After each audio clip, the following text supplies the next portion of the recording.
All right. Good morning, good evening, good afternoon, and welcome to our second to last Notes AI Road to Notes AI workshop. I'm very, it's a sad moment and happy moment at the same time. Sort of, we have this amazing series of workshops running, and this is the second to last one, but it's an exciting one. I'm very much looking forward to end-to-end Neo4j developer workspace with MCP. I'm happy to have Alex Gilmore, who is an AI solutions architect at Neo4j, and Jean-Marc Gorin, who is also an AI solutions architect here at Neo4j. Together, they'll guide us through this workshop. Super happy to have them both here. They are the experts on the scene. Obviously, everybody's talking about MCP. It's a hot topic. It's very interesting to many people what to do with it, how to get going. So I'm very excited to hear what their take is on the whole thing. And if you have any questions, anything is unclear, anything you would like to dive in a little bit deeper, please use the Q&A section of the chat. So you should see three buttons sort of on top of the chat window, and one says Q&A. Please send your questions in there. If you use the chat, you might miss your question. So it's better if you use the Q&A button so we can have a little bit of a better overview. But obviously you can also chat away in chat. I see people from France. I see people from Mexico, from India, from the United States, and more. So Argentina here, Spain. I think I said Spain. So welcome everybody, and happy to have you join today. And one more thing, this session is obviously recorded, so if you're wondering, oh, what's going on, I need to jump out, but I wanted to watch it later on, or you missed something because it was maybe a little bit quick, we'll send you an email afterwards with all the information that was covered today, and obviously with a link to the recording, so you can watch that at any time after we're done today. But yeah, I think that's covered my bit. I'm super happy to get this show on the road. Jean-Marc, you need to click on Go on Stage, which is a button that you see bottom right, I think, in your screen. So you'll be appearing up here with us. Yeah. Hello. No problem. And I'll hand it over to you, Jean-Marc. Alex, take it away. I'll be here. Jennifer is also here as a moderator and helps out with questions. So we'll be here for the time of the workshop. And I wish you all good time and see you on the other side. All right, thank you, Alex, and welcome. Good morning, good afternoon, good night. So maybe Alex, you can share the slides. So today we have 2 hours together, and we're going to share with you what we call the MCP workspace, the Neo4j MCP workspace. So this is a repo we just published on GitHub. Hopefully it will be useful for you. And maybe next slide. Yeah. So for today, we have what we think will be a 1 hour presentation of, so quick introduction about why do we want to build a graph and what we can do with graph, especially in collaboration with GenAI. And then we will go deeper into an overview of the workspace that we built, and now it's available on GitHub again. And then, feel free to ask questions and make them as interactive as possible. Then we prepared 2 demos. So let's see if we have time to show both demos or only one, depending on the questions. But anyway, we already recorded the demo as a backup plan, and we already shared, and we will share you a Google Drive repo with both the slide deck and the video demo and the data that we will use in the demo. And of course, with the GitHub repo, so that you can watch it later and reproduce the full exercise by yourself. And then, of course, we'll have open workshop and questions, and feel free again to ask questions directly here. Next. So, what's the idea of today? The first step is to understand graph and GraphRAG and the methodology that we would recommend to build a graph. So why a graph schema matters, and how we recommend building one, especially when you have structured and unstructured data or unstructured data only. And this is exactly the purpose of the workspace, is to help you and mostly automate the graph construction from the beginning, which is understanding the data, to the end, testing the graph with different questions or queries that we want to generate. We will also show how, the workspace, how it works. So the workspace, what it is, it's a GitHub repo that is available for Claude Code or Cursor. It should work with other type of agentic coders as well. But what we're going to demonstrate is first in Cursor and then in Claude Code how it can work. And this is a graph development assistant. So basically, again, there's automation here and some kind of interactivity that you will be able to use to constrain the full workspace to build whatever you want to build with it. And so we'll also do hands-on exercises, mostly demos, but we will share with you the data, and you will show our screen to show you how we use it and how it can be used either on demo dataset, and in the second phase you may want to directly take your data, PDF or CSVs, and start building a graph by yourself. And so if you do so, please share your feedback or questions directly in the chat here, and we will try to answer as much as possible. So so you don't need any Neo4j experience with it to use it, and because it will be used mostly in Cursor or Claude Code, you don't need to write code by hand. All right, next. So the first step, why graph? So why Neo4j? I'm sure if you're here, you already have at least a knowledge about what is Neo4j, what are graph, and how they are useful, but this is more for an introductory slide. The first thing is that we think that graphs are a very good structure to connect all your type of data. Neo4j has been used for many years to convert structured data, so tables mostly, into a graph, building a relationship and the nodes. And now, with the LLM and GenAI in general, we find it very useful also to take your unstructured data and create a graph from your unstructured data. So we're going to see different ways to do that. Your unstructured data, it will be mostly text, but it can also be tables, images, or I work even with video data, for example. Everything can be converted as a graph and linked to the other data that you may have in the database. So this is very good, and also the very good point is that the data, the structure is also it's not just a representation; it's how it is in the database. And when you create new data in the database, it will be automatically linked if you follow best practices that we're going to share. So the graph is really the integration layer here. The second point is that, this is why Neo4j was built, is that if you have a lot of, now big companies have a lot of tables, and the tables are very large.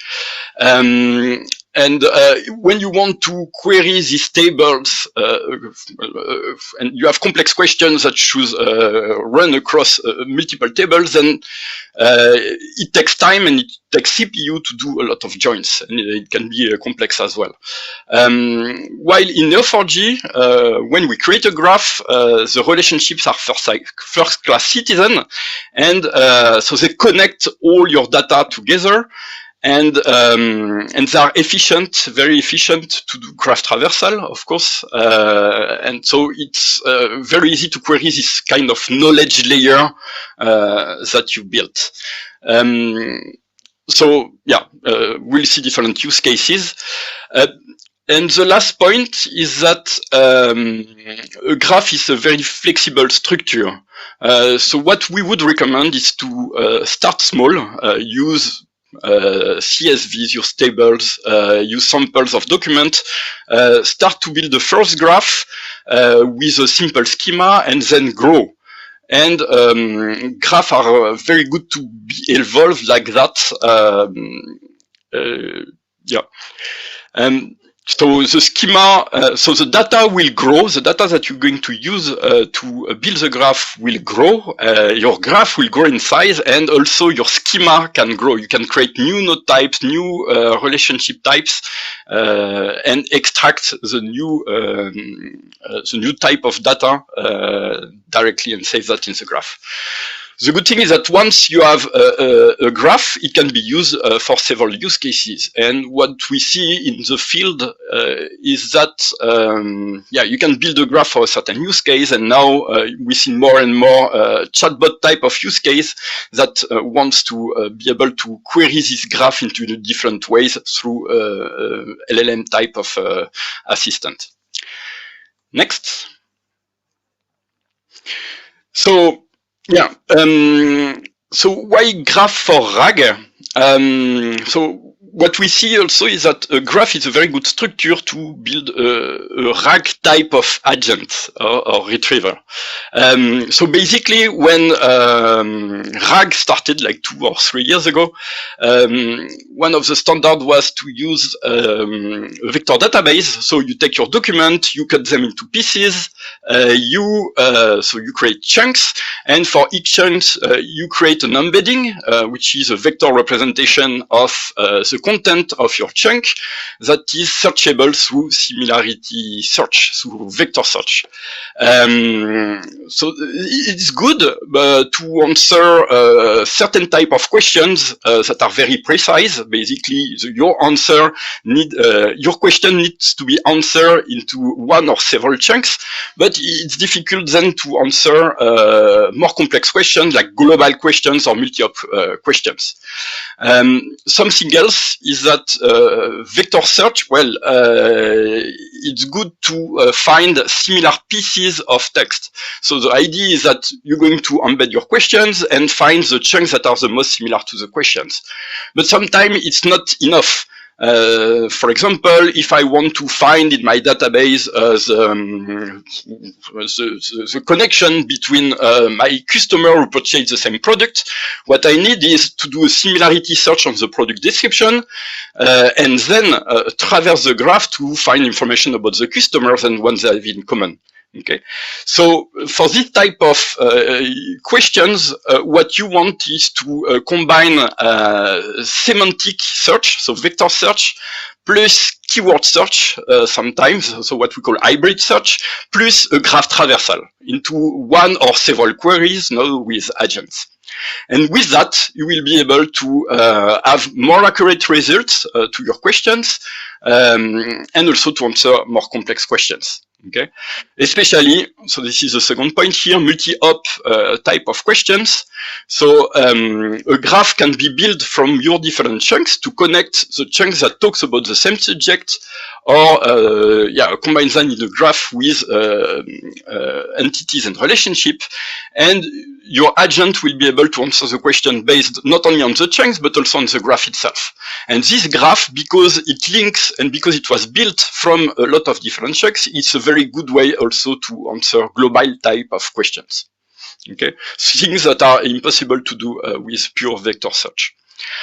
And the last point is that a graph, well, the way we build it, it will be explainable because we can source every node, for example, that was extracted to the source document or to the chunk.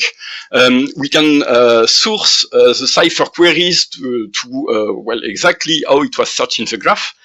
The second point is that with that type of agenticai or GraphRAG type of application, it's grounded because all the questions will be answered by information that is in the graph. And it's quite intuitive. This is what we're going to see. A graph is a good structure to visualize. It's not a black box like vectors, for example, that are impossible to understand with just well, your eyes only. So a graph, you can explore it, discover it, and we have very nice visualization tools to do that. Next. And so I think here, yeah. I will let Alex introduce to well, the real subject here, which is the MCP workspace that we built together. Great. So let's see. Yeah, so just to kind of like intro the workspace here, what we based this off of was the typical Neo4j graph like development cycle. So really what we typically see is we do some sort of data discovery up front where we're looking at the source data, whether that's tables or CSVs or unstructured data. We're identifying the use cases that we want to address with our graph based on this data. And then we're going to create some sort of graph data model. This is our first version. We'll ingest our data based on this graph data model, write some cipher queries that are based on the use cases that we identified up front, and then see if those results align with what we expect. And typically what we're going to do next is provide corrections. We're going to go back to the data modeling stage, make some tweaks, re-ingest our data, maybe change our cipher queries a little bit. And this is an iterative process that we do. And so this is very common to see. This is kind of an inherent feature of graph development. And so we noticed that this fits really well with the sort of agent workflows that we were seeing, especially like with React style agents, which are very popular. And all of these tools and functionality were able to be sort of abstracted with MCP, right? So we can kind of put these all into different tool sets, put these into their respective MCP servers, and now we can kind of like compartmentalize these different steps of the process and expose this to the agent. The agent can then use this and kind of cover this whole workflow for us. And so kind of here, what I was getting at, you know, we have an iterative process at its core that doesn't really have a defined number of times that we're going to go through this, but we are typically going to go through this process at least a handful of times to get our, you know, kind of final stage of our graph. There's a lot of tools that are available to us, especially in the AI space, depending on the data that we're working with, whether that's tables or unstructured data. And then what we want to, you know, if we're going to do knowledge graph generation, there's a lot of different tools out there for that specifically that we'll kind of like get into here. But really what we wanted to do was streamline this process. So we have an established workflow, we have an established tool set, we have skills, right, that we'll kind of talk about later, that the agent understands how to do these processes that we defined and that we see out in the field every day. And so we built this all into the workflow. And so the result of this is we have a set of MCP servers and agent skills that are compatible with Claude Code and with the Cursor IDE. And this allows for pretty fast development of graphs. And that's whether you are a beginner, you know, this is, like Jean-Marc said, this is kind of a no-code solution at its core. And you don't need deep knowledge of Neo4j to get something successful at the end of this. But also for advanced users, there is a lot of customization that you can do. You can kind of look under the hood. You can tweak this specifically for like deep use cases. And you can kind of implement your own expertise in this workspace as well, via like your own skills or your own MCP servers, right, for your kinds of use cases that you'd like to do. And so I'd like to spend some time just kind of walking through each of the MCP servers that we have in this repo and kind of talk about the different skill sets that they cover. So we have 5 MCP servers that we use. We have our data modeling MCP server. This is one of our Neo4j Labs servers that we have that facilitates data modeling in a graph. So it'll take your source data, reason over it, and then provide a validated graph data model at the end. We have an ingest MCP server, which is built to take CSV files and then load them into Neo4j efficiently. We also have a Lexical MCP server, which is responsible for taking PDFs or other types of unstructured files and parsing those and then loading those into Neo4j in a lexical graph. So this is our document structure that we want to load into our graph. And then we have a entity MCP server, which will look at those chunks that we generate with the Lexical MCP server and extract the entities and the relationships that we've defined back in that data modeling step. And then finally, we have our GraphRAG MCP server. And this is what we will be executing our analytical Cypher queries through, what the agent will be using to do that. And so the data modeling MCP server, again, this is how we're going to validate our data model and then also have a deterministic structure to how we're defining our data model as well. Within the server, we have many different example data models across different industries that we commonly see in Neo4j. And there's a whole suite of tools here, but in particular, we're going to be using the validation tool. And then also the Mermaid configuration tool. And this is going to generate a deterministic Mermaid style visualization that typically any agent application is able to then visualize. And we also have a tool that's going to be able to export this data model to Pydantic. So this is going to be really important for the entity extraction steps, where we use these Pydantic models to validate any returned JSON from that entity extraction via an LLM. And this is just kind of like the internal workflow that we have specifically for the data modeling. So we'll do some sort of data discovery up front, right? So we're going to look at the sample data. We need to understand what kind of use cases we want to address, right? We really stress the importance of having use cases up front. We don't want to do like an open-ended type of data modeling exercise. And then we're also going to look within the MCP server and see if there's any relevant example data models, right? And once we have all this information, we'll generate our first draft. We'll do some validation. And this is, again, going on within the MCP server itself. So it's executing validation functions to make sure that everything is in check. We will visualize the model. And then we, as the user, can provide feedback to the agent. And then it will take those corrections and kind of redo this validation visualization step. Or we can move on. And this is cipher generation, but really, this is, generating the ingestion cipher or also generating those Pydantic models that we discussed. And so this is kind of that iterative process within a larger iterative process, right? And so the ultimate outputs from this, we're going to have 2 different types of data models that we generate. Depending on our source data. So if we're working with CSV files or relational data, then we're going to have our structured data graph data model that's going to be sourced from that. But then we can also have unstructured data where we're kind of picking out the entities and the relationships that exist within this unstructured data corpus. And that will be our entity data model.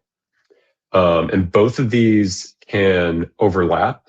We actually want them to overlap if we're including them both in the same graph, because this allows our structured data. So the example that we'll show later is patient journey information. So we can have a patient journey structured data that's contained in CSVs, and then we can connect this to PubMed research that has entities that have been extracted. And so, for example, we can have medications that are named in the structured data, and then medications that are named in that entity graph.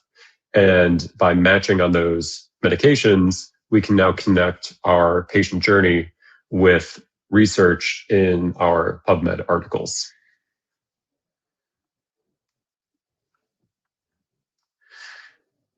And so that was all the data modeling MCP server. And so the second one that we have is the ingest server. And so this is specifically built to efficiently loads CSV files into Neo4j. So this just has a single tool that just facilitates that process. And so it allows us to load those CSV files in bulk.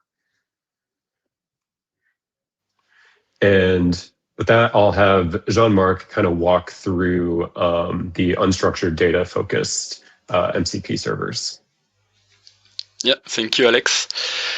So the third server that we have in the MCP workspace is what we call the Lexical Graph MCP server. So the idea is to build a lexical graph representation of your PDF. So PDF, we can consider it as unstructured data, but they have a structure. You know, you have titles, subtitles, you have paragraphs, you have images with captions, tables, etc. And the idea is to find the best way to represent the structure of the PDF directly as a graph. We do that for several purposes, because having this structure gives better context to the LLM when we want to do the extraction. It also allows the agent that will use the lexical graph to know where to find the information. It's better also to chunk the data, the text with structural constraints. So there is a lot of benefits of building a lexical graph. The problem is that PDF is a no-full format. It's built not to be machine compatible, it's built for print. And so it's quite difficult to parse properly. There is not one single method that will allow to take a PDF and build a lexical graph from it. So this is why we created several mods.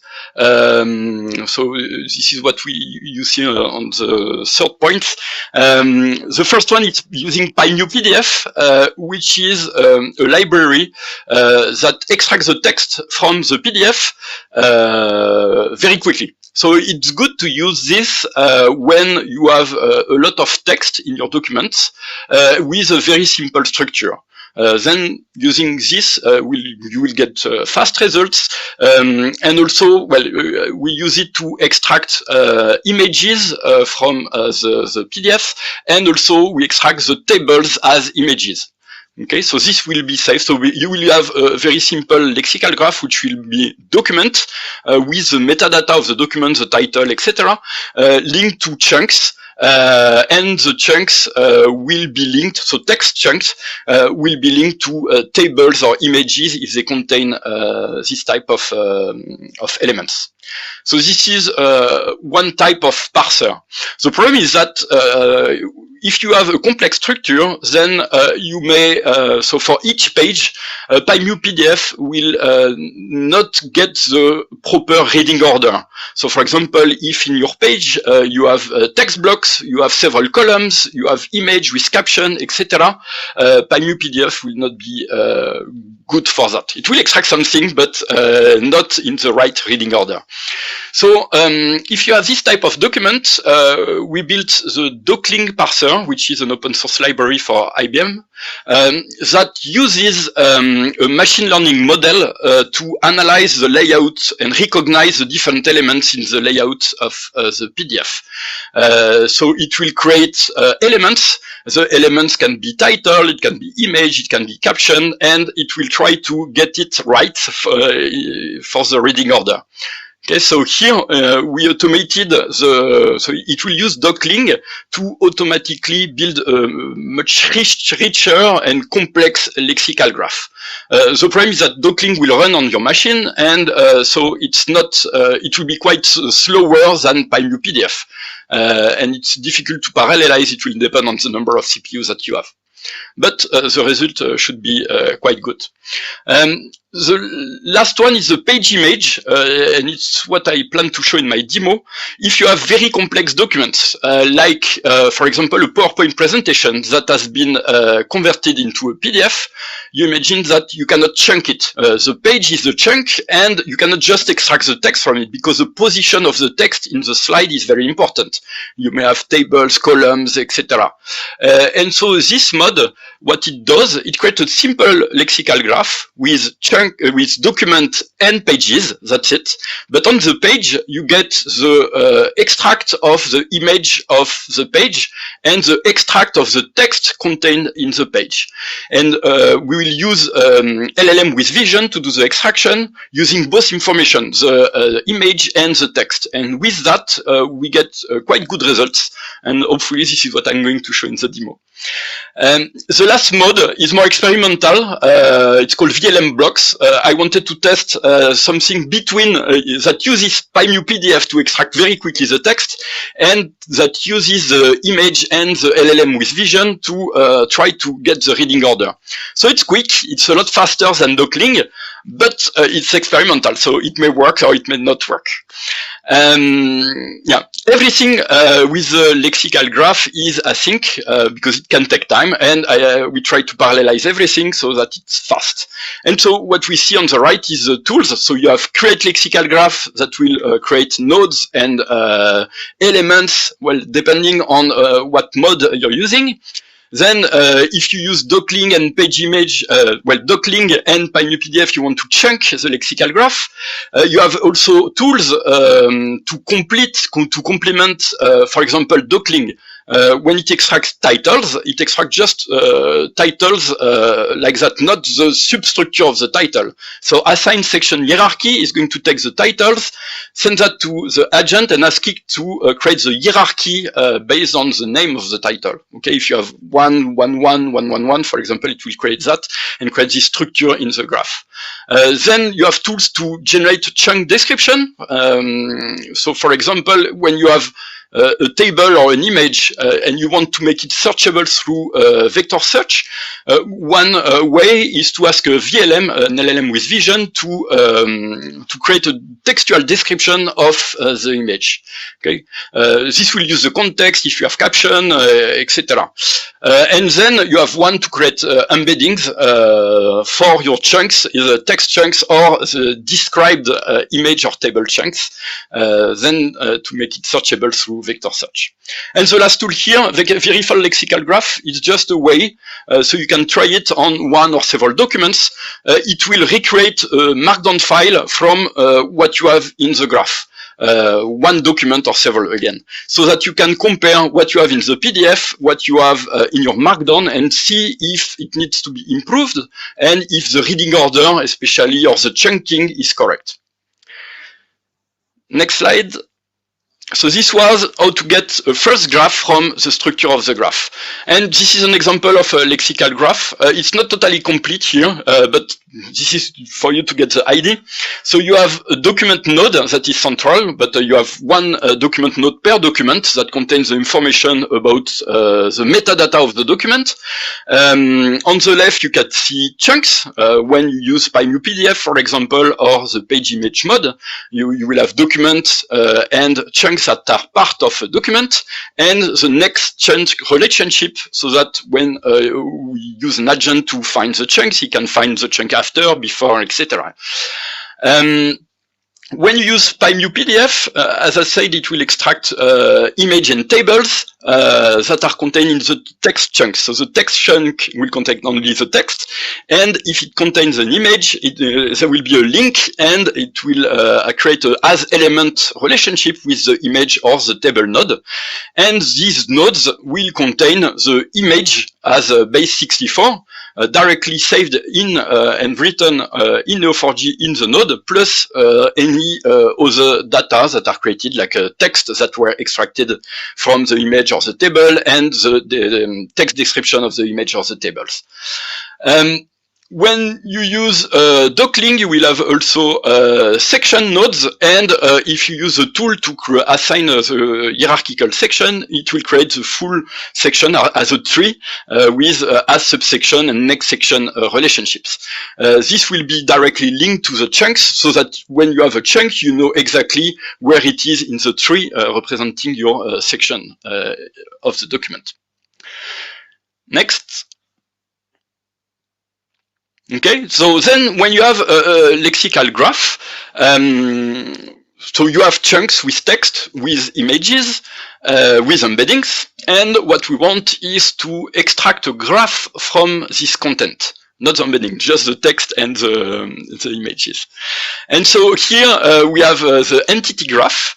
That exactly does that. So the first step will be to convert the schema that was built using the modeling MCP server into a Pydantic extraction model. Why we do that is that it's because Pydantic has a richer structure to define exactly, first it's used to constrain the output of the extraction LLM. Okay, and when we do that, we can define and refine and be very precise about how we want the output of the LLM to be. And so the first step is to convert the schema into a Pydantic structure, and then we will use the agent, so Claude code, cursor, etc., to based on what you understand about the data, to build what we call the validators, the Pydantic validators. So, for example, a certain property maybe what you want is that this value will be defined from a finite list of possible values. Okay, this will be literals. So you don't have to understand all the details here. The agent will know, but you can describe what you think about the model would look like, and then test it, see the extraction, and then ask the agent to refine it. And why is it important is that if you define very precisely how you want to extract your graph, you don't have to do a lot of entity deduplication afterwards. For example, anytime, I don't know, the country America will be saved as a node, if you design properly how you want to write names of countries, like with a capital letter, with the lower cases, with a type, etc., then you make sure that in whatever chunk that is talking about America will be linked to the same node. Okay.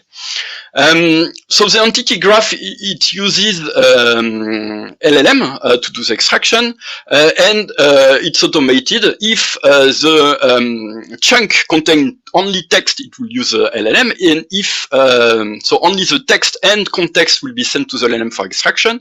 But if it contains an image, then it will use the image and the extracted text to do the extraction.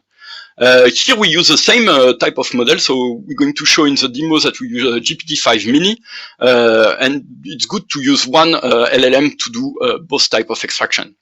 This part can be slow, especially if you have a lot of chunks, but it's totally parallelized, and so if you use OpenAI or any other type of LLM, it will depend on the constraints that you have in terms of rate limit. But here in the demo, we can use 50 calls at the same time, and so we can extract 50 chunks at the same time. So it can be quite fast for text, and for vision, it's a bit slower, but still it's manageable. Next. And the last server that we have is the GraphRAG server. So once you have a lexical graph, a structured graph, an entity graph and all linked together, this MCP server gives the ability to the agent, the coding agent, to look and search inside the database. So it has several tools to do that. It can use pure Cipher to search and even to read, but also to write. So if you want in the full process to do some pre-processing, post-processing on your graph, you can directly ask the agent and you will be able to write anything in your database or delete things in your database.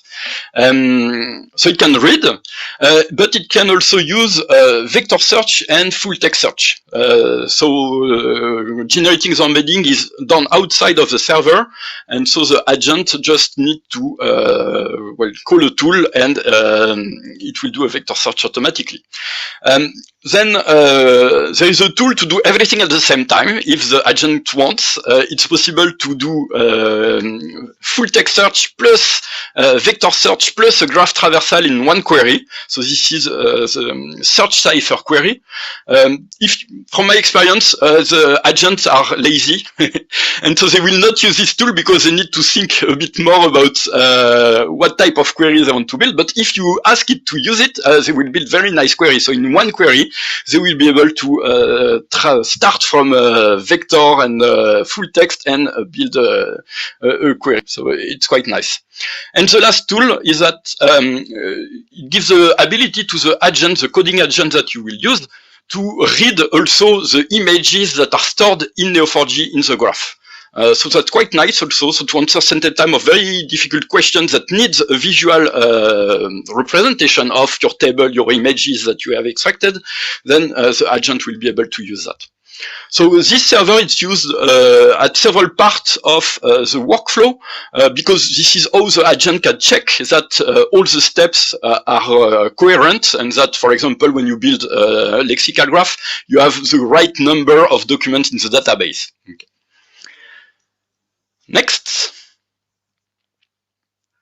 And yeah, I let Alex continue with the skills. Yep.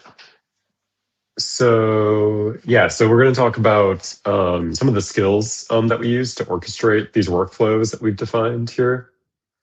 And so we basically have two primary modes of function that we're defining with the skills. And for those of you that aren't familiar with what a skill is in like the AI context, it's basically a markdown file that just defines how a particular task should be done.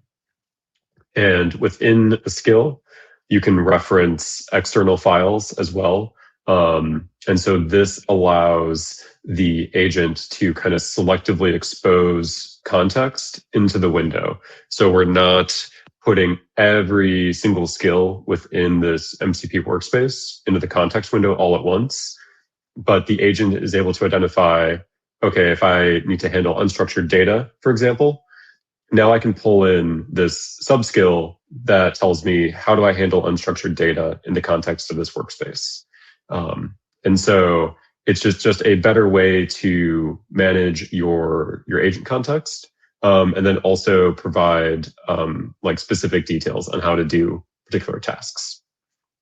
And so in this case, we have two primary modes. So we have a analytical mode and then a chatbot mode. With the main difference being that the analytical mode is going to be more tailored for handling like use cases. And then the chatbot mode is going to be more for obviously like chatbot implementations, but like handling like question and answer type tasks. And so both of these follow a very similar structure that's defined within the skills. So that we're going to start with data discovery. So this is going to be, reading our source data, our tables, our CSVs, our PDFs, and then generating some use cases or some questions that we can then use to evaluate how well our graph is at the end of this process. And then once these are defined respectively, then we have our data modeling stage. We then use the respective MCP server to ingest our data according to the data model that we've defined here. We then verify the ingestion. So there's just some simple data validation checks that the agent can do, such as looking for orphan nodes or making sure that relationship and node counts are what we would expect to be like within a given range. And then once that's done, if we have some PDF information, then we go through that entity extraction step that Jean-Marc walked through. And then finally, that should mean that we have our entire graph completed.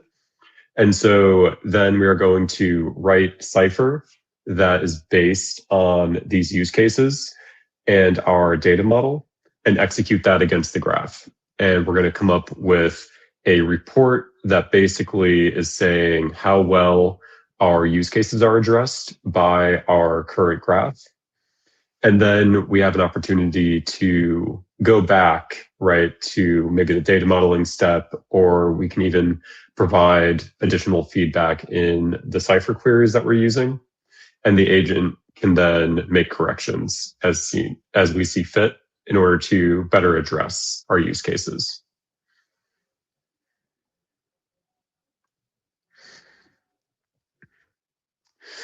And so really, we just want to reiterate here that this workspace, there's quite a lot going on in it, but really it's just a set of MCP servers and then skills. And by combining these, we can get really powerful workflows as the end result. And so we've kind of talked about this throughout, but we've tested this primarily with Claude Code and Cursor, and then using OpenAI, LLMs, and embedding models. But even though we've only tested with this, we believe that since this is really just MCP servers and skills, this should be easily portable to other agentic systems as well. This should be usable in applications such as like Claude Desktop or other agentic IDEs, such as like OpenAI Codex. But if you're using one of those systems and you find some issues with implementation, we'd love to hear that feedback. So we're going to share a link with you to the GitHub page, so you can feel free to raise an issue and we'll take a look. Because our goal is to make this easily accessible and make it able to integrate with popular and other applications out there. Maybe let me add something. Yeah. So we have the coding agent, so that usually it's Sonnet by default in Claude Code or Cursor. I mean, this is what we use the most. And so if you want to use full open source, there are some, so Klein and Open Code, for example, are open source alternative to Claude Code and Cursor. And you can use open source LLM inside.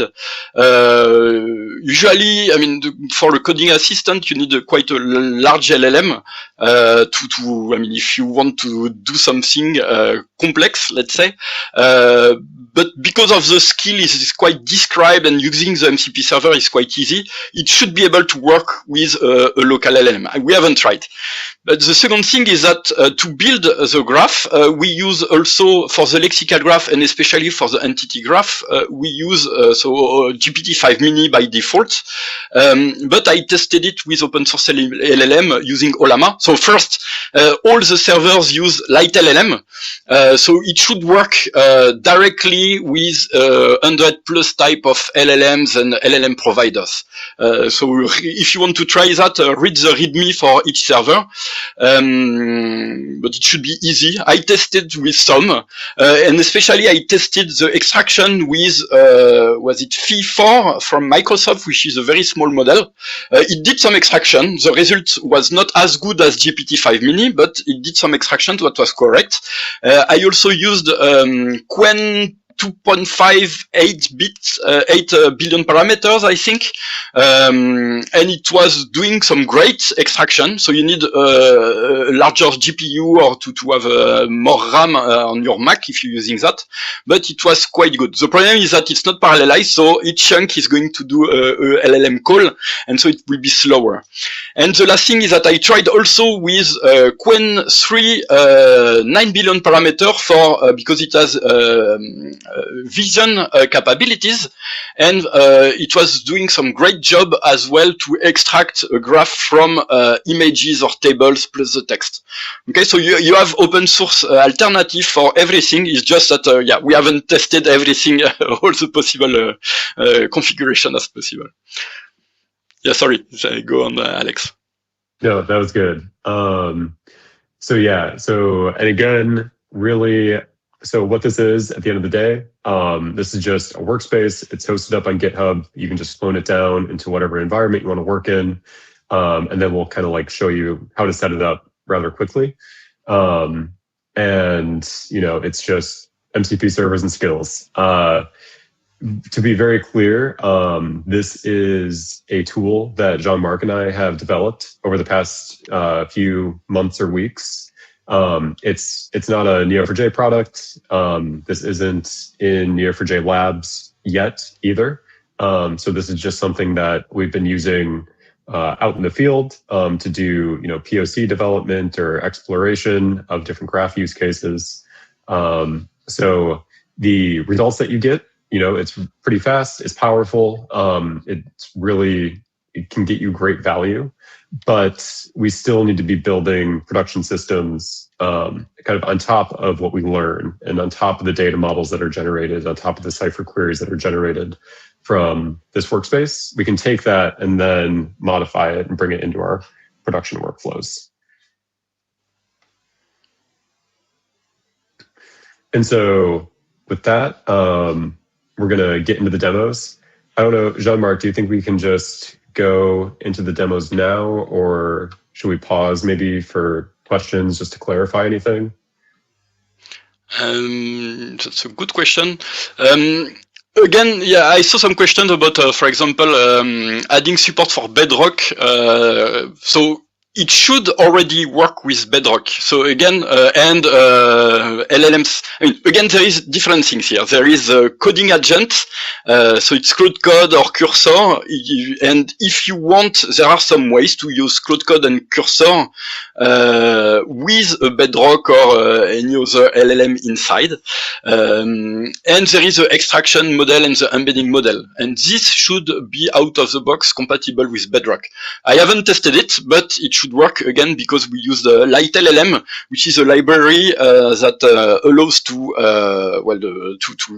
be compatible with 100 plus LLMs and embedding models.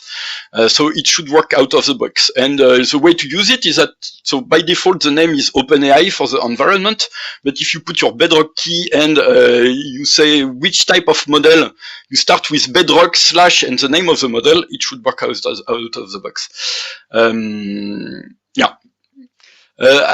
Do you see any other questions you want to answer, Alex? I could not read everything. I tried to answer directly in the chat. I think, yeah, with the demo, it will be more concrete, and maybe we can have questions directly after the demo. Yeah, definitely. We had a lot of questions. I see some of them in the Q&A tab. Maybe that's a little bit easier for you to look at, Jean-Marc, not in chat, but in the Q&A if you filter by unanswered. But yeah, I think maybe the demo clears a couple of things up. I think considering it, some questions are going in that direction, how to do, what to do. Can you give an example and sort of that? So I think we can clear some questions up with hopefully with the demo, and then we can dive into questions afterwards. I just want to address one thing. I see one of the, it's not a question, it was saying light LLM has been compromised. So yes, yesterday, we saw that there was a big thing about light LLM because the last version was totally compromised and it was not, it's not even possible to get them from PyPy. But I changed the code this morning and so it used a safe version of light LLM. So do not worry, it should be okay and it works and it should not be compromised. Great. Yeah, so with that, we'll do our first demo. So here is the link to the workspace. So this is in the Neo4j field GitHub organization. It's a public repo. And then if you would like to see the data that we're using, you can follow this link as well.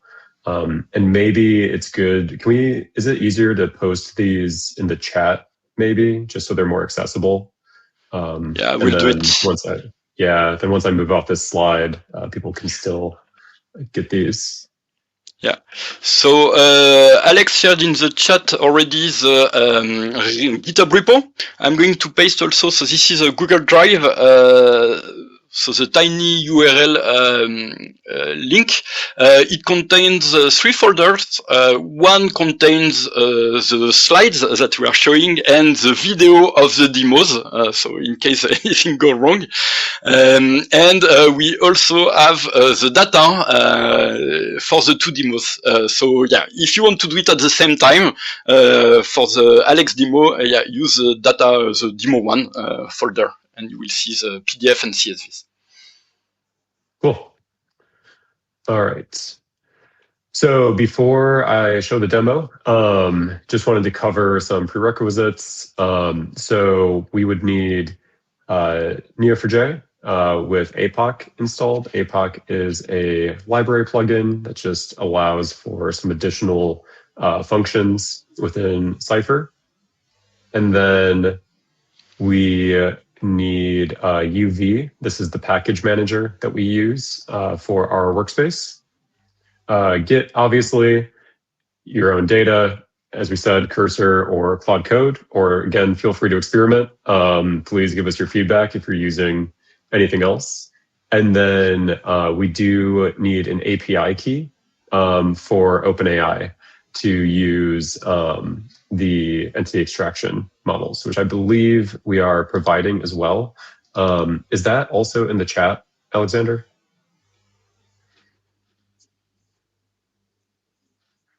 Maybe. Maybe. I see the link from Jean-Marc. I see the GitHub repo. Which other link should we add? Link to Aura? Just the API key for OpenAI. Oh, so that yes. Yeah. I'll put that in chat right now. Yes. Yeah. Cool. Yeah, and so we'll provide this API key, and then so we can use it during this session, and then we're gonna close it out at the end of the day. But feel free to experiment with it in the meantime. And then once you install the repo, there's going to be setup instructions in the README, but basically we just need to run this setup script, and then this is going to handle setting your environment file and installing your MCP servers and making sure that they're functioning. And then we can run this setup workspace skill. And this is going to ask whatever agent that we're using to then confirm that everything is up and running and available as we would expect. So pretty simple, just run this setup shell script. And then once we get into the agent window, we can run this setup workspace command. And so I think I got one more slide here. Yeah, so the demo that I'm going to be going over is with patient journey data and PubMed articles. And so some use cases that we'd like to address with this data. So for example, we'd like to say we want to link a particular patient with specific research from PubMed that supports medication and treatment decisions. So really, again, going back to directly connecting patients to the pertinent research. And so we're going to have a collection of CSV files and then some PDFs. So this is going to be a mix of structured and unstructured data. And so our full graph data model is going to look something like this. This is not the exact data model that we're going to use, but this is kind of just to get the point across. So we're going to have our lexical component up here. That's going to have our document structure. Then we're going to have our domain component here, which is going to contain our entity graph in green, and then our patient journey graph in this tan color. And so each of the entity nodes is going to have a relationship to their respective chunk node. And then we can see that there's some overlap here in the patient journey and entity components. So in this data model instance, we see medications, clinical outcomes, and medical conditions exist in both the entities that we're pulling out from the PDFs and within our actual patient journey data.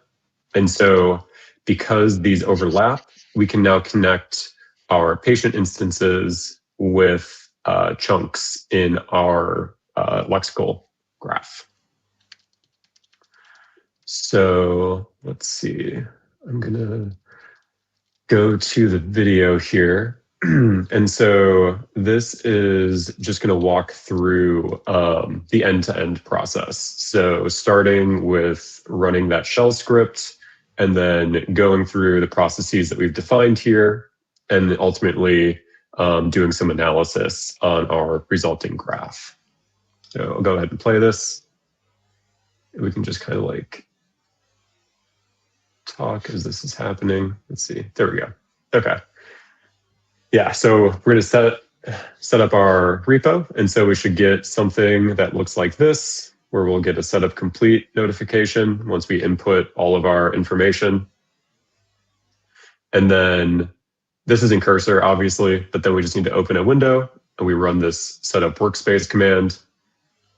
And then we're going to go through the process of validating that our MCP servers are installed, that we have our environment file configured, that the MCP servers are actually running, and then we can access the tools. So yeah, we get this nice little output here, and everything checks out. And so then here I have a file that just has this prompt that I like to use for testing this data set. And so it explains where the data is, and then also describes the use cases that I would like to address with the resulting graph. And so we run this develop Neo4j graph command, and then I just tell it to reference this file.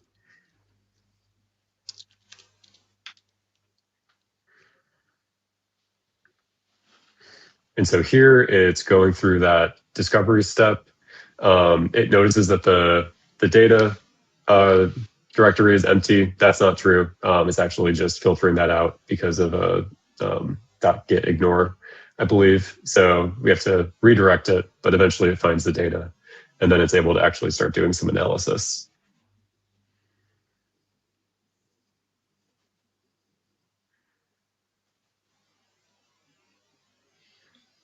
And so we see that it's reading the PDFs that we have available, and then it's reading in the CSVs. And so here we can see kind of that structure that we saw in the slides, where we had that step process that it takes. And so here we're doing the first two steps of discovery and then determining the use cases and the mode that we're going to be in throughout this process.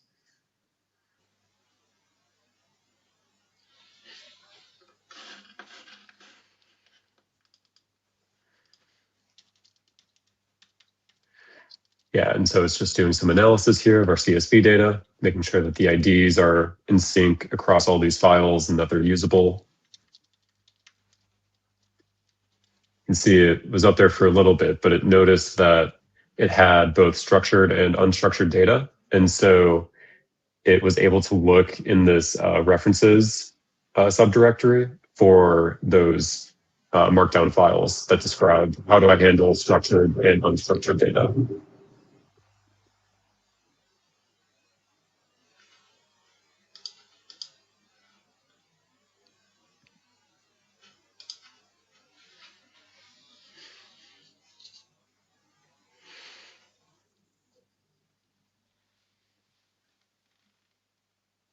So here we're doing some more analysis.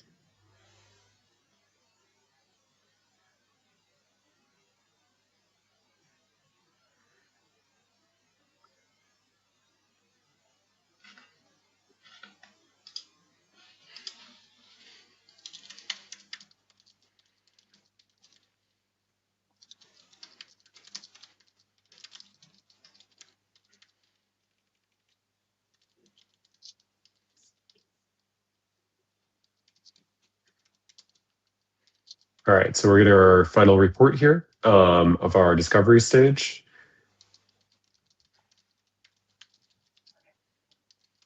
And we've decided that we're going to be in analytical mode based on that initial prompt that I provided. And so now we're going to generate our graph data models that we're going to use. So we're going to create a graph data model for our patient journey data based on the CSVs. And then we're going to create our entity data model to actually extract information from our documents.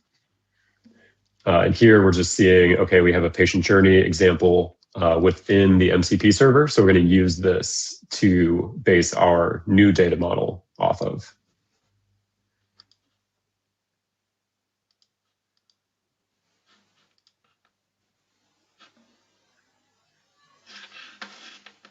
And I see ROC is saying that this is a little blurry. I hope, is this blurry to anyone else? The screen share?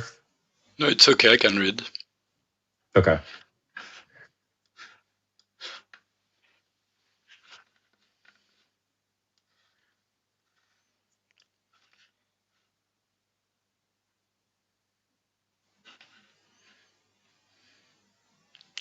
So here we're just generating the data model. So behind the scenes, it's generating the JSON version of the data model to then validate. All right, so we ran this get mermaid config string. So under the hood, this actually also validates the data model.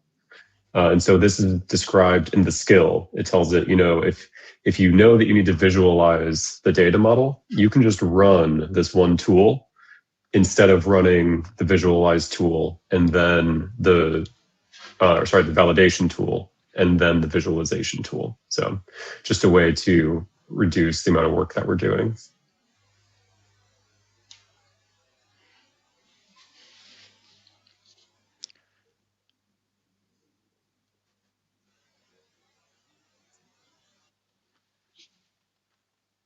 Just a comment, maybe? Yep. So here you see that because of the skills, everything is more or less automated, but at any point you can ask it to explain what it is doing, why it is doing, or propose something else to do. So it's, I think it's a very good learning exercise to understand how we can build a graph or how the MCP servers are working. And also it gives a lot of flexibility. So I use them all the time because it's fast and it's pre-written code, but it gives a lot of flexibility as well. So don't hesitate to stop and ask questions to the coding agent and propose other solutions or ask it to propose more solutions to your problem. Yeah, and usually it'll actually stop after this data model generation and ask you to validate that the models it generated are correct. Here it decided to just go right into ingestion. So I think I'm actually, so I'm going to stop it here and ask it to review the data models.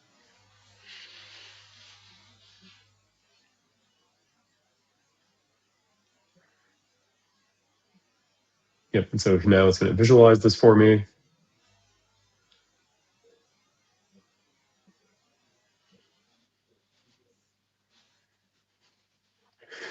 So you can ignore the patient ID, and it looks like it included some properties up top here. But basically, these models are what we're looking for. So we have clinical trials, medications, drug classes, conditions, and outcomes. Then up here, we have our patient journey representation. Looks like we have conditions and medications there as well. And so, yeah, so here it's giving us the unified model. So we can see how these two are structured data, patient journey model, directly connects to our entity model. And so this looks good. I'm just reviewing a few more things here. And then eventually I'll give it the go ahead so we can start actually loading our data into Neo4j.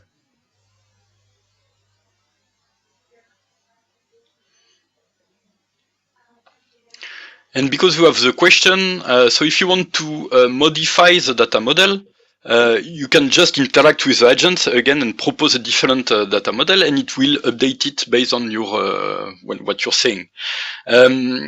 And you can note that the data model itself will be saved as a JSON file and then a Python file. So what is used to import the data, to ingest, and to do the extraction is on the file. So you can even edit manually the files if you want to do it. Yeah, definitely. Yeah, all the important resources are exported. So we can just persist all that information, which is great.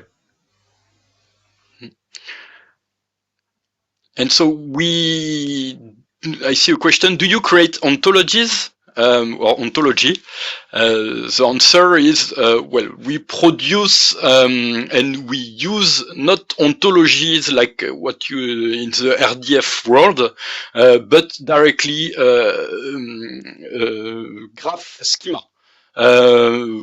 Why? Because it's more compact, and especially when I talk about the extraction, it's more compact and it's directly taking into account. I mean, we want to constrain how the LLM will output its result for each chunk.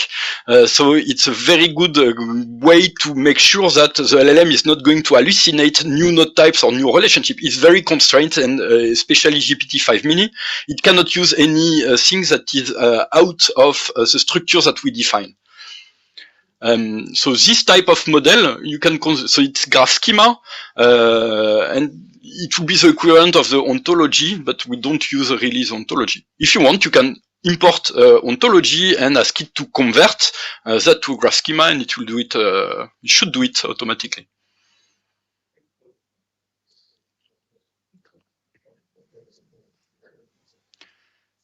And so we have the question, what, where is the agent here? Do you want to answer this one, Alex? So, so this is using Cursor. So the agent is, we're using the agents mode of Cursor. There's a couple other modes. I believe they have like planning and a few other ones. But this is just agent. And then we're using Sonnet 4.6. So you can, there's a whole bunch of different agents that you can select from this dropdown. So that's where you configure the actual LLM that's doing the work here. And then we've, in that setup script, we downloaded and configured our MCP servers. So this is a video, but basically if you go into your Cursor settings, you can see your MCP configuration is right there as well. You can see what's running and what's broken. And then the way that Cursor works is that let's see what's here. Yeah, so we used to have an independent .cursor directory, and this is where we kept Cursor specific skills and whatnot. But Cursor actually reads from .Claude now. So we migrated everything into .Claude. And so this is where the skills are currently contained. And so the agents just automatically pick up this information. So it has direct access to the skill sets that we define here. And because we have other questions about the agent, tell me when I have to stop explaining or answering the question. Yeah. Do you want to explain what's happening in Cursor, or should I address all the questions? Yeah, maybe just an update on what's happening here. So we've ingested our structured data, and so now we're doing our PDF parsing. So this is a lexical graph. So as we saw before, so it will take the PDF, extract using PyMu PDF the text, and create chunks and documents and link them through relationships. Yeah, everything again is parallelized here, and so it's a job that is running, and you can check the job and you can cancel it. Yeah, if you want to know what's happening. Yeah. And so going back to the agent, so here basically Cursor or Claude Code, it's an agent, an LLM that has access to tools that it can use to code an application or to create a graph, for example. And this is the tools are in the MCP servers. And so this is what so what we're showing here is a way to automate, but that gives a lot of flexibility. So the agent have a set of tools, it knows what to do through the skills, but it can deviate. And in the skill, you say analyze the document, for example, and propose the best schema. So there is really some kind of intelligence, and well, and using the tools, this is how we are able to automate the full process, but also to make it very flexible. So again, if you chat with the agent and you give better recommendation about what you want to do, it can do it. Yeah. I see other questions here. Will it work in GitHub Copilot? We haven't tested it. I think GitHub Copilot can use MCP server, so it should work. Skills also, I mean, MCP servers and skills are really standard now. So that's just that. So maybe it needs to be installed manually, but yeah, you have the code for the MCP server, you have the skill, you just need to put that in a GitHub Copilot. Yeah. Do you want to explain what's on the screen? Yeah. So here, let's see. So we've ingested our lexical graph. And so now this is looking at the entities that we've defined in our entity graph data model. And these are the Pydantic class, or the Pydantic models of those entities and their relationships that we want to pull out of our documents. And so here it's looking through and it is modifying the Pydantic validators. So basically what's going on here is for the properties that are strings, we want to strip the white space from them and then also cast them to all lowercase. And this is going to make entity resolution much easier, not only for the entities that we're pulling out, but also when we go to ingest these entities, we want to make sure that, like a medication, if a medication exists in the patient journey graph, we want to make sure that we're matching on that same instance that's already in the graph. So this is just helping that process be more complete. Yeah, and here, based on your data, it will not always use a strip and lower. It should, or you can tell it if you know your data and you know how you want to format the properties in the nodes or in the relationship. You can use very complete constraints here on the output of the LLM model. So regex type of constraints or validation. Yeah, Pydantic's pretty powerful. So you can do a lot of advanced validation to like massage your extracted entities. And so here we're actually pulling them out. So we see we have 275 chunks. And so now we're going to take all those Pydantic models that we just defined, and we're going to use those to define our structured output from our LLM calls. And so you see here you have a 250 text chunk and 25, I think it's table chunks. And so these 25 table chunks use LLM with vision to do the extraction.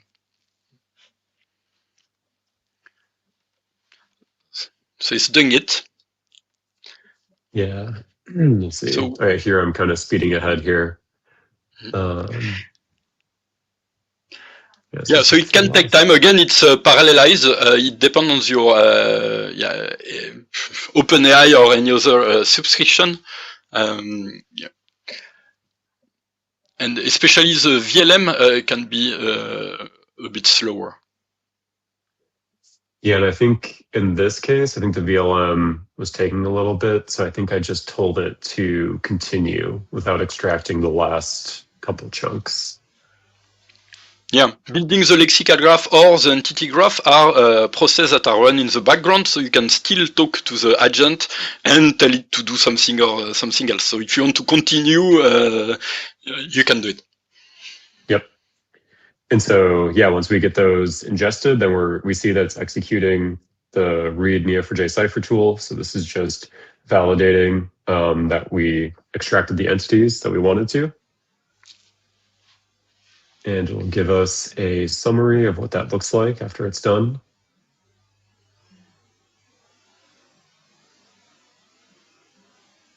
Yeah, so that's just an example of the result set that we get from one of the queries that it was running.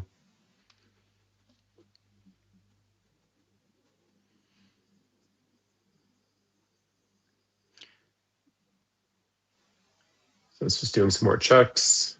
Looked like briefly we saw one of its thoughts that said that there might have been an issue with one of the bridge nodes, just in how we were naming a medication.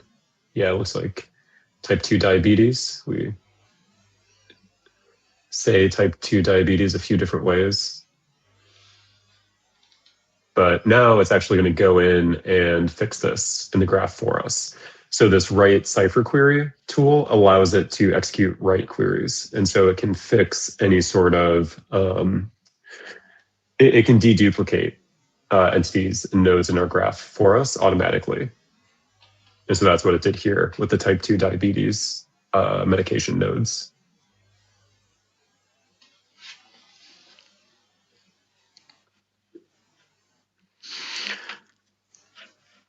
And so now that we have all of our data in the graph, we're going to go back to those use cases that we defined up front. And now we're going to start writing analytical queries to actually address those use cases.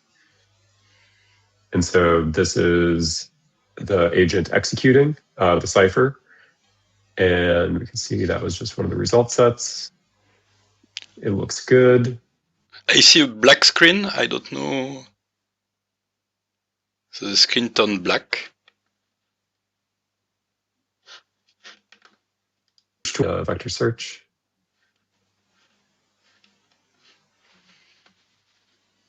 Yeah, something is wrong with the video. And then once it decides that these are satisfactory, then it's going to create a YAML file that actually just contains all of these queries and their question pairs for us.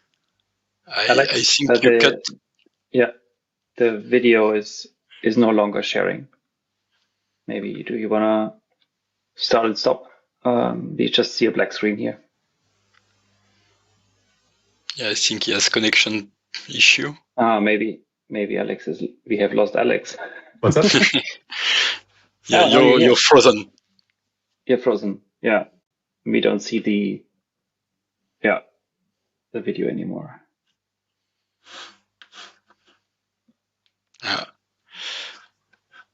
It's frozen again. It's not moving. Yeah.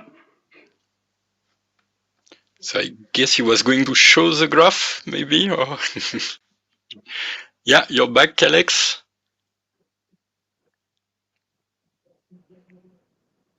Yeah, we can see your screen. Sorry about that. Yeah, no worries. It's back. Okay.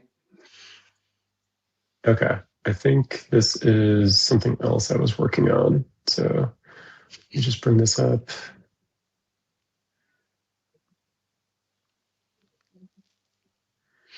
Sorry about that. I think we were somewhere around here where we were executing the vector search.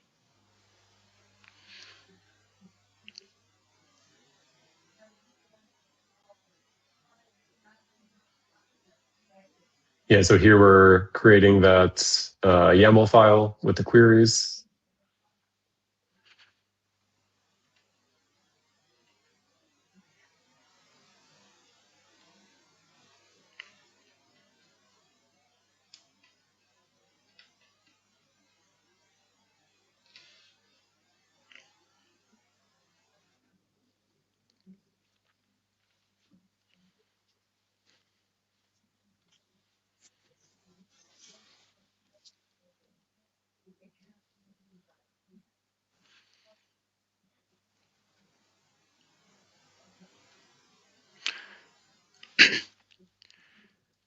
Should I answer some question? So I saw one question. What is the difference between unstructured .io and your PDF model as you showed? Basically, they are competitors. I used unstructured Docling, and there is a Chinese one also that I use. They both have strengths and weaknesses.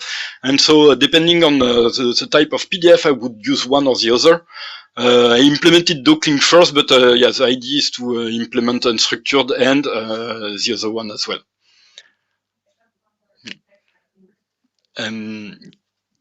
Maybe another question, can you explain why Anthropic or OpenAI won't make this work obsolete within the next few iterations of their model? Well, we are Neo4j. I don't think they have OpenAI or Anthropic have any plans to build a graph database. But if they, in the next iteration, they create a tool that does not need what we're building, I would be quite happy. If they can do the same and build it directly in ChatGPT or in Claude, I will be quite happy. So I hope, I don't think it will be the case soon.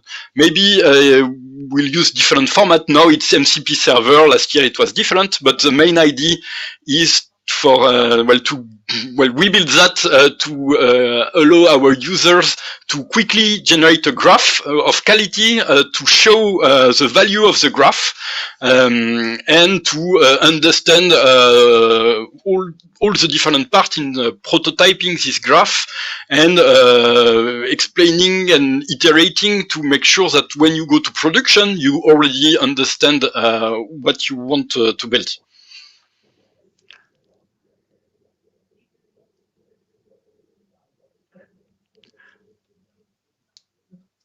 Yeah, and just to catch folks up on what is going on screen, I asked it to maybe enhance one of these queries that we had, one of the analytical queries. And yeah, so here I want it to match a patient ID specifically, and then go find the studies that are directly connected, traversing through the medication nodes that they're taking.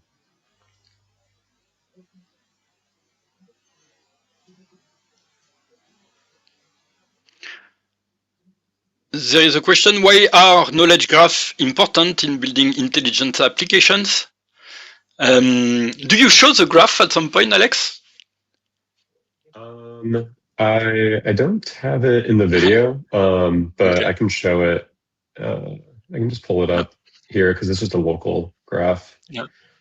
So to answer the question why knowledge graphs are important in building intelligence application is what I was trying to explain in the introduction, is that your data, it can be tables, it can be unstructured text that you want to chunk, but you have ways to store this data in relational tables or in vector databases.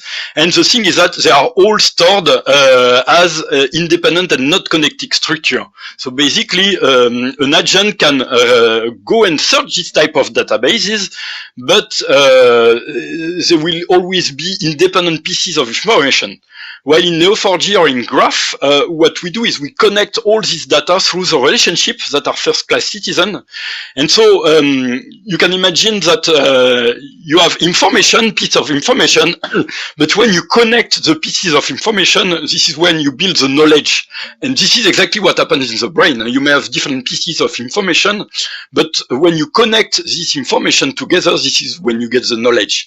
And so when you provide this type of graph to an agent, it becomes a lot more clever, and it can understand, it can answer better type of questions. You have also other use cases for graph, for agent. For example, what we see a lot is using graph for the memory of the agent. So maybe we can share some blog posts or demos in the chat, or building the context graph so that we can automate any type of processes.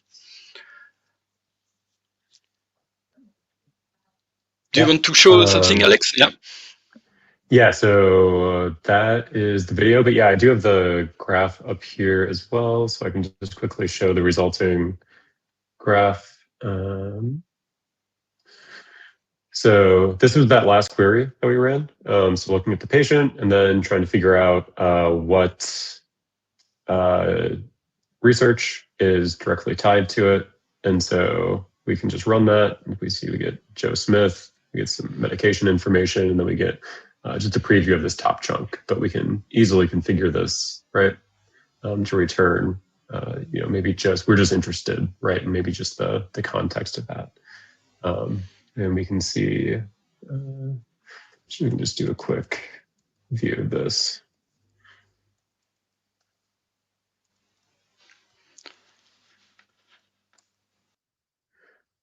Yeah, so we can see here, so we have a condition, and we can see, I can zoom in here, maybe a bit more. Okay, well, here we have a patient. We can see the journey events, so enrollment, they identify a care gap, things like that.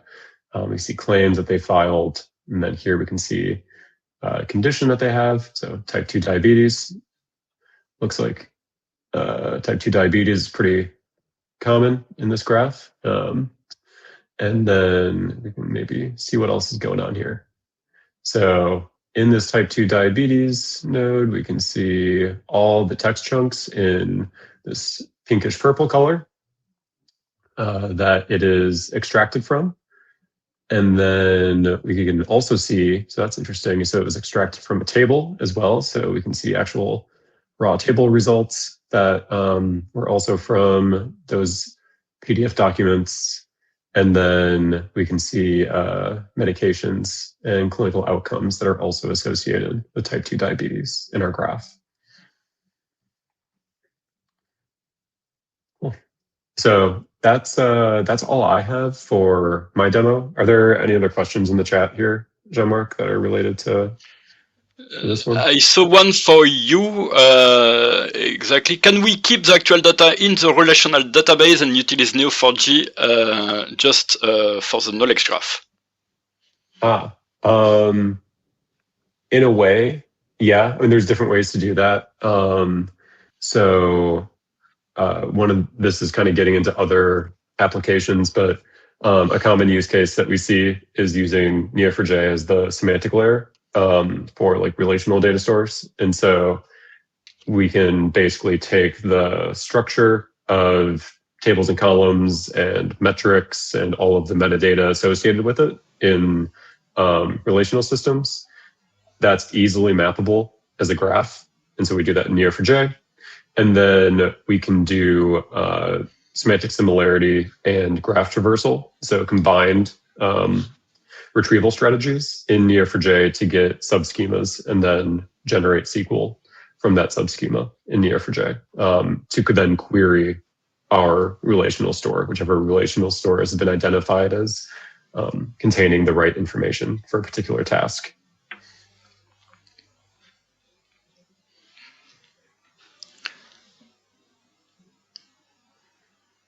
So maybe we missed that. I see several questions about the embeddings. So when we, so here we had two different types of data. We had CSVs and we had PDF. So the CSVs are structured, they are imported. There was several, maybe a dozen of CSVs, and automatically they were joined as a graph and imported as a graph. And then you have the PDF. So the PDF, they were chunked using PyMuPDF. And each chunk, I don't know if you did that actually, it's an optional step. So each chunk contains a part of the text, and there is a step where you can create embeddings of the chunks. So using the embedding model that is defined in the config file. So then, yes, I think you did it because after you used vector search, so the agent, the coding agent, can use a tool to search the database through Cypher queries, but also through vector search. So he's able to find the chunks that talks about a certain thing. Mm-hmm. Yeah. Yep. Let's see. I think I saw something about entity resolution. I didn't see. Okay, well, if I find it, maybe I'll answer in the chat. But do you want to show your demo, Jean-Marc? I can start. So we have that, and I think we have the future of the work. Maybe I can start. Yeah.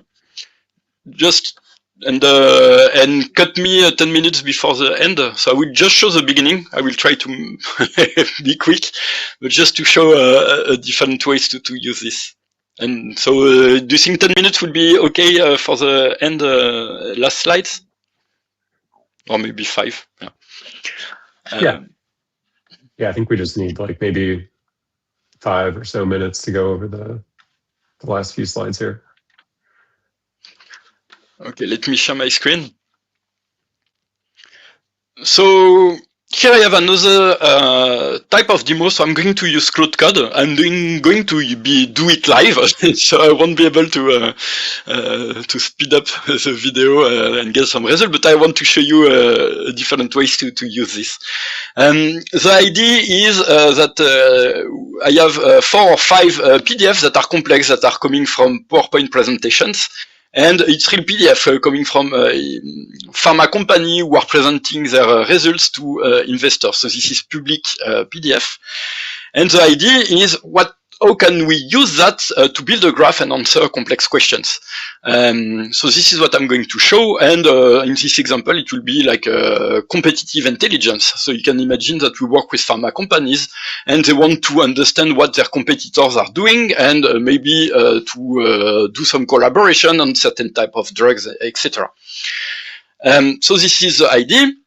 I will start from scratch. So here, I have, so first, let me take the repo. The repo is here.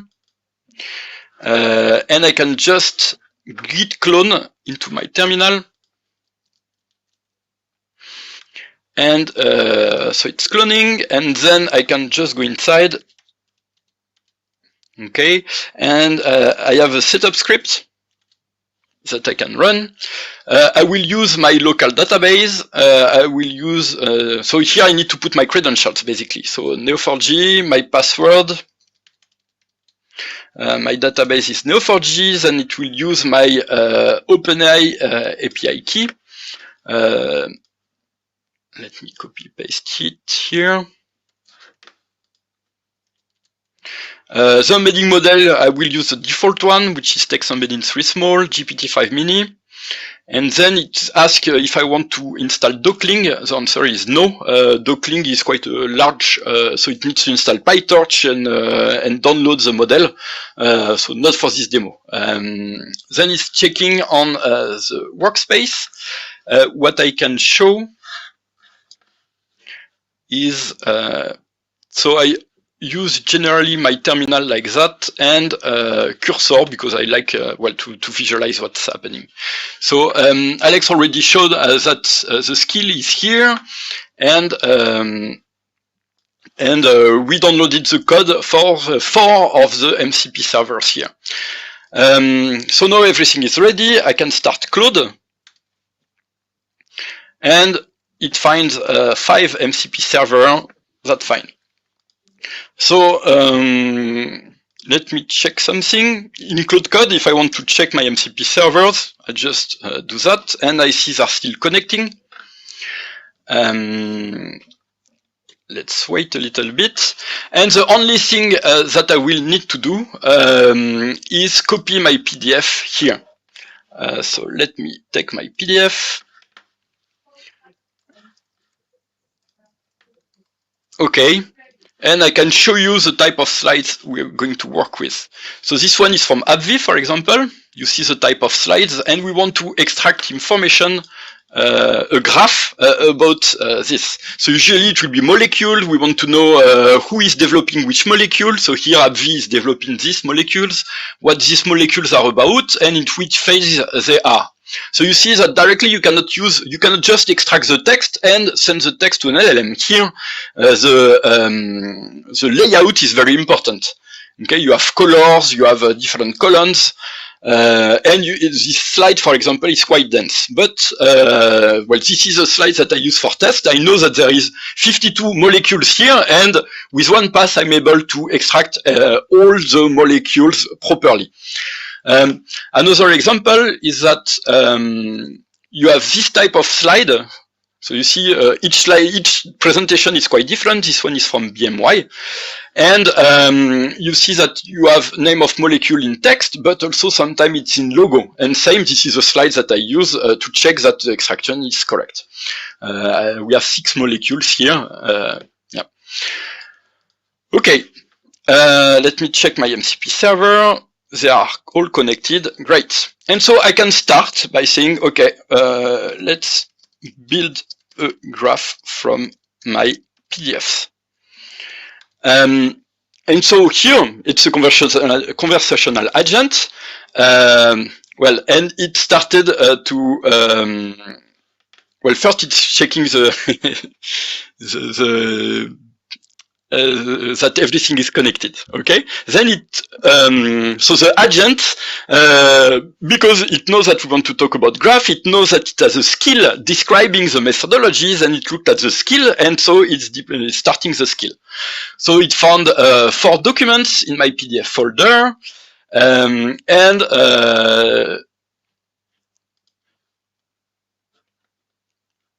yeah, it's sampling the PDF.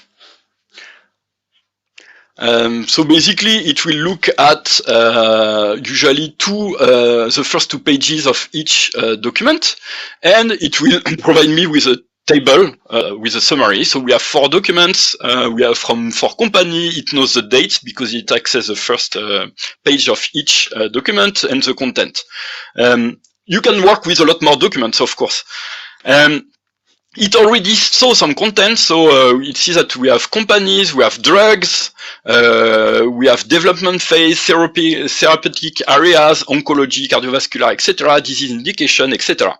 And so with the skill, it already understands that this is a complex document, and the mode that it should use is page image. So it's able to understand which parser it should use based on the type of document. Okay, then it asks for a use case discussion. Okay, it asks, do you want to ask natural language questions, or do you want to surface patterns? So what I want to say is I want to build a competitive intelligence chatbot. Okay.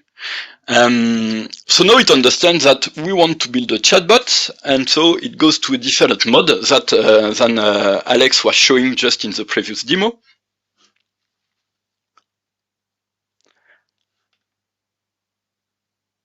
Mode chatbot, it's obvious. Okay.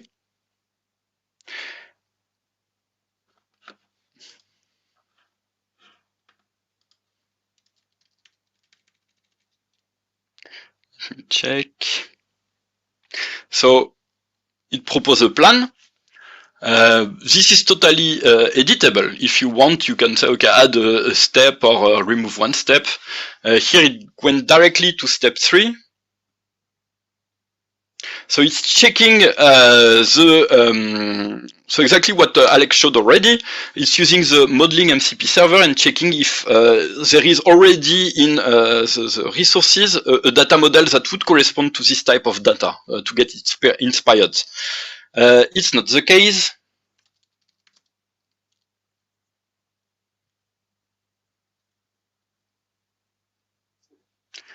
And so here it's proposing to directly build a model. So it's not following the skill. Please propose some questions, some user questions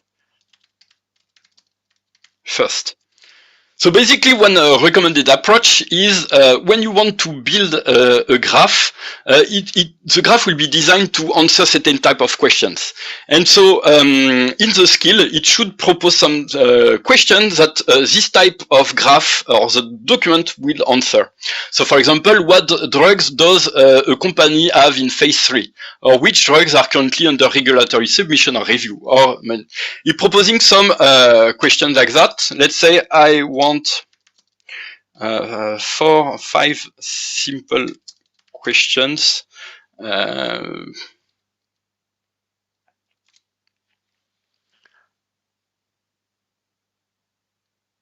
Okay, so now it's recommending other. What drugs does company have in phase 3? Which companies are targeting some indication? What is a drug's mechanism of action? Which therapeutic area? And what drug are currently under regulatory submission? I don't want the last question, and please fill the blanks. We will use these questions for evaluation. Okay, so this is what I want to show is also how we can iterate and use the agent to better design what we want to do. Okay, so now what drugs does AbbVie as in phase 3? Which companies are targeting prostate cancer? What is this mechanism of action? And which therapeutic area has the most pipeline asset? Okay, that's good. Please use concurrency 50 when possible.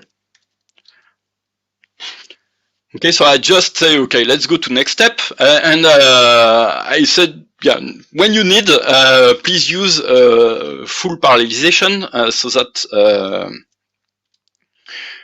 we have quick results. Okay, so now it's designing the graph model. So you see, it will create nodes for company that develop and the relationship develop. So a company develop a drug targets an indication, a drug belongs to a therapeutic area, and an indication is part of a therapeutic area. Okay, great. We're missing some the clinical phases here or other indication, but that's fine. Yeah, so now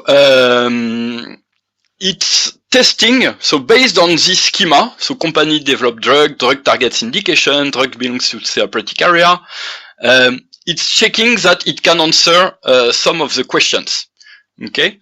Oh, I see. So the phase, he wants to put the phase in the property of the drug node. Okay. Okay, it should work. Okay, let's continue, because I just have 5 minutes left. But basically here you could iterate and, well, I'm just showing it in terminal, but you can copy paste or you can use cursor to see and visualize the model. Okay? Then, so it's creating, it's ingesting the,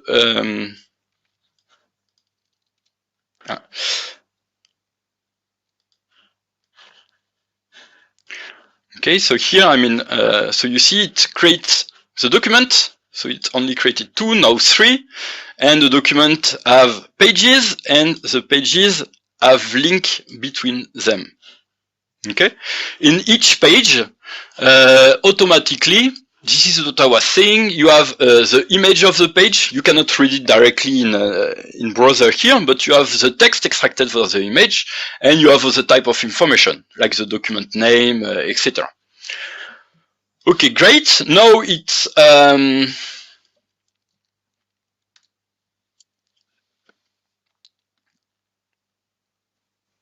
okay. We have the lexical graph. Okay, so the first document has 61 pages, the second one 7 pages, Bayer 9, etc., etc. So now, automatically, it will create chunk description. Okay, and here I'm using a parallelism of 50. So let me check. It created. So what is sent to the LLM with vision is the image of the page plus the text extracted from the page, and it asks to generate a description, text description. So you see the result. This one is a single slide, single column corporate presentation page titled AbbVie long-term guidance, etc. And you have a full description of everything that is inside the slide.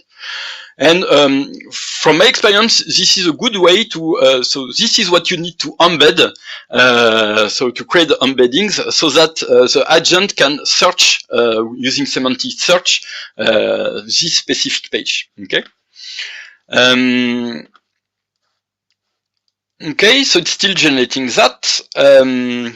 Let's check the number of chunks. It's down. Okay, we generated 95 description.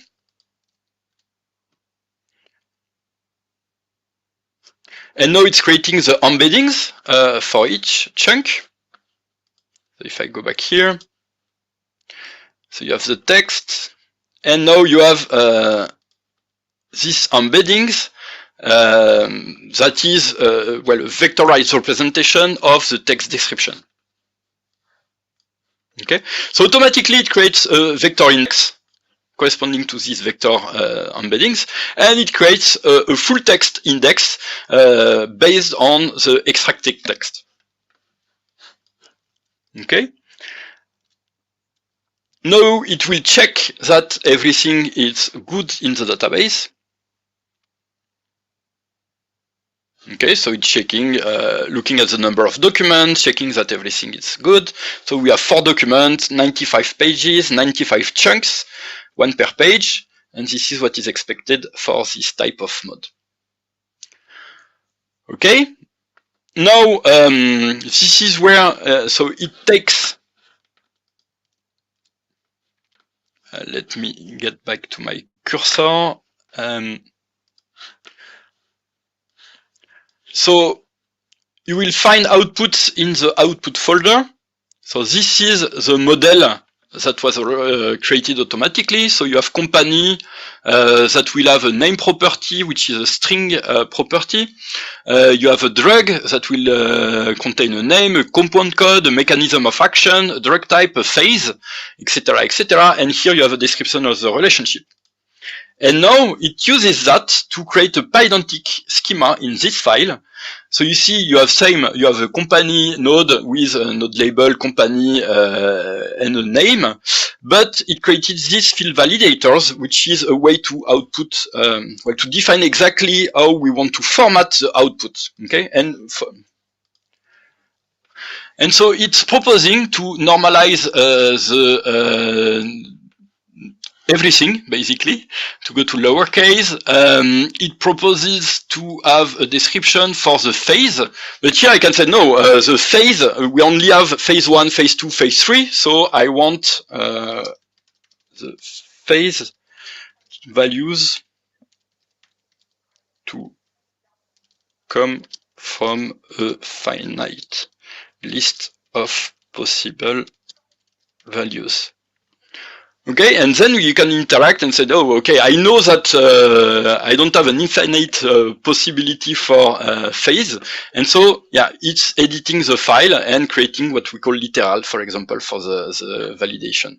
Okay, and so when, yeah. Oh, sorry, I just want to make sure that we have enough time for the future work, but we have about 7 minutes left. Yeah. let me just show the last one, and yes. So it exports the schema, so you see it right it's here, and then you can start extracting. Okay, I just want to show the, okay, run. And maybe I will show the result of the extraction after if we have time. But maybe we won't. But basically, you can do it by yourself. It will extract from the slides that I show all the molecules, the clinical trials, the documents, the companies, etc. And then it will test automatically on the questions that we have defined at the beginning of the skill. Great. Should I share my presentation then? Yeah, I have it up too, if you need to pull it up. Yeah, I have too many screens open. I cannot find the... Yeah, you can just have me share it. That's fine. Yeah.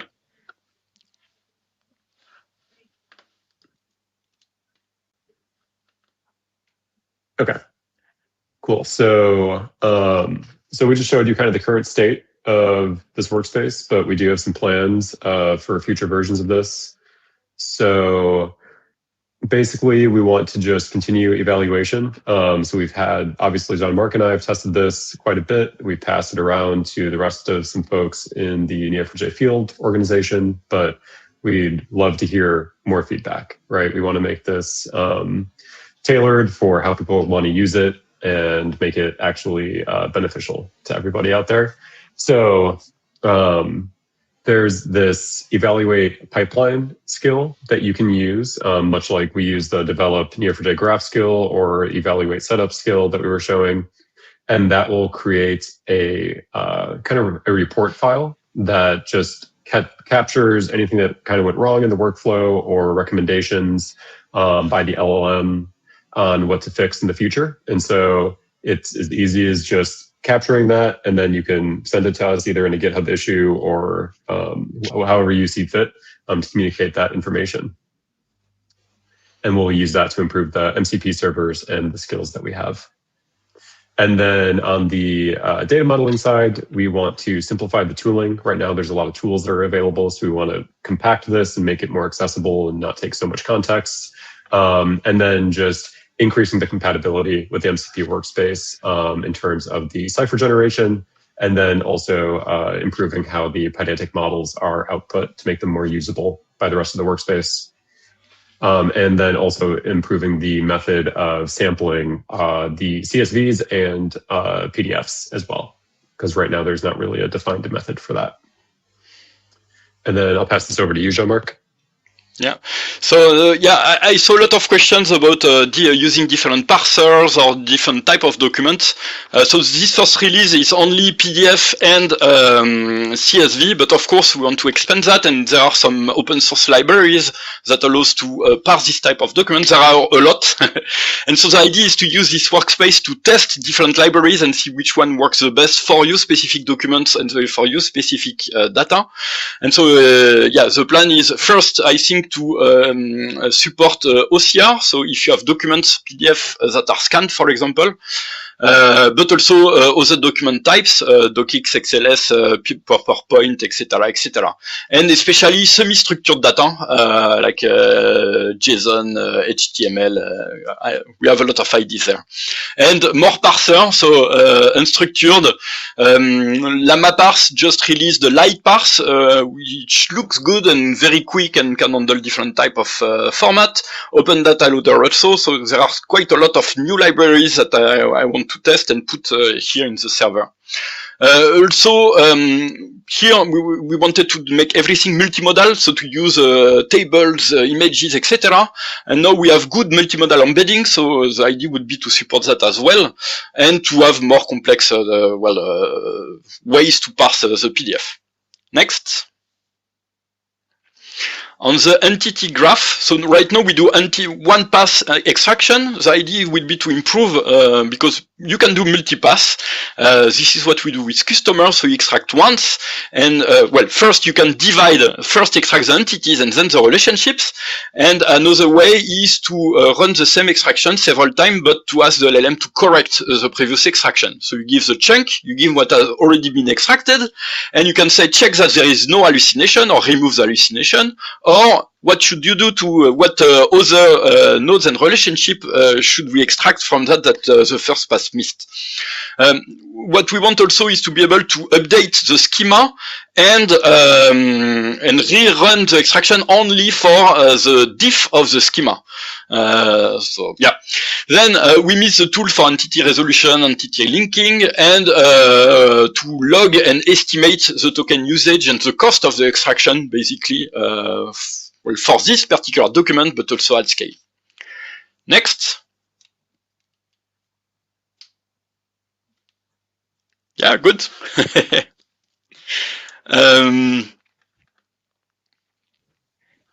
Yeah, this is just a slide on our startup program. So if you're interested in our startup program and you want to check that out, we have a QR code here that you can scan to learn more.